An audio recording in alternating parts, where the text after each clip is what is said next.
Good evening. I want to start by introducing myself. My name is Miriam Henderson Uloho, and the reason that this is so important is because I am here to talk about prison trauma. And why am I here to talk about prison trauma? Because I find that there are so many people that are suffering from prison trauma and have no way of understanding that they are suffering from prison trauma. So, what I want to do is I simply want to share with people the importance of understanding what prison trauma looks like. So, the way that I'm going to start this out is this.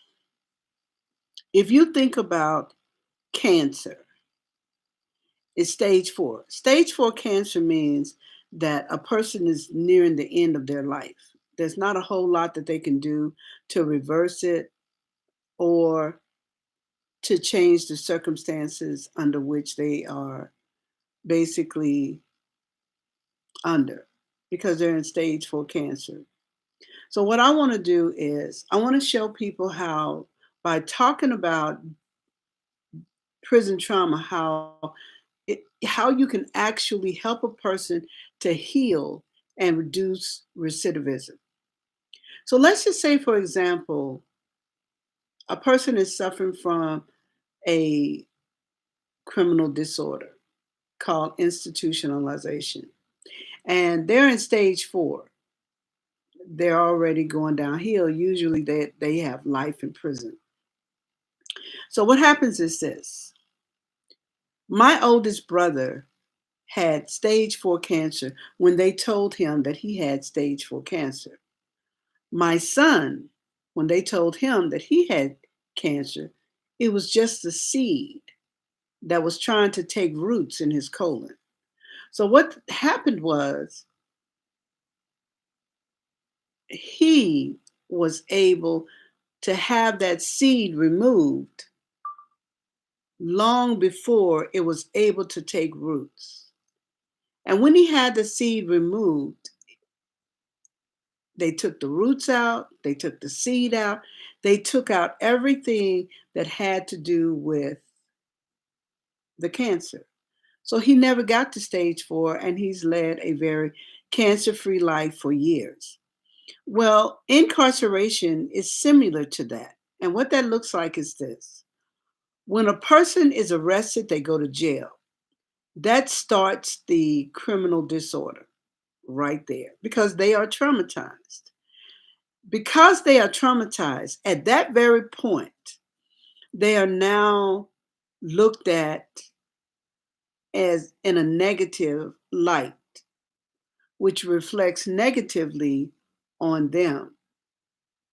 And they go through a lot of mental and emotional challenges right at that point of arrest. Soon as they're stopped, they go through a lot of different changes. So what happens is this: they start living with shame and guilt and regret and remorse. They have a lot of negative feelings that are going on inside of them, and they don't know how to deal with those negative feelings. So, what decarceration does is that it helps them to understand that they are suffering from prison trauma. So, they never get to the stage four.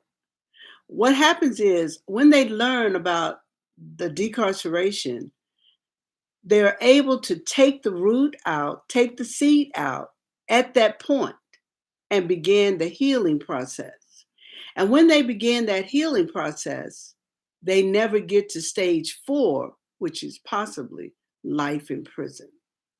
Now, that's very, very interesting. And you need to understand that that's really how prison trauma is affecting our communities, our families, and individuals. Prison trauma occurs when a person is arrested, when they go into the jail, into the penal system. They are affected very negatively.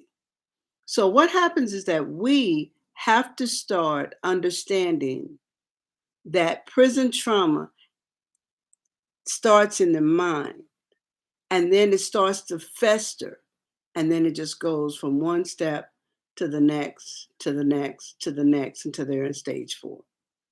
So I don't like to make these videos very long. They're very short and informative. Prison trauma is extremely detrimental to an individual if they're not made aware of it. So if you know someone that has been to prison, take time. Let them know that they could possibly be suffering from prison trauma and be willing to help them. I have a decarceration guide that talks about prison trauma. If you'd like to order one, you can do so at sisterhearts.org. Until our next video, I will see you back. And remember, prison trauma is real. Let's start making the conversation part of our daily processes, talking about incarceration.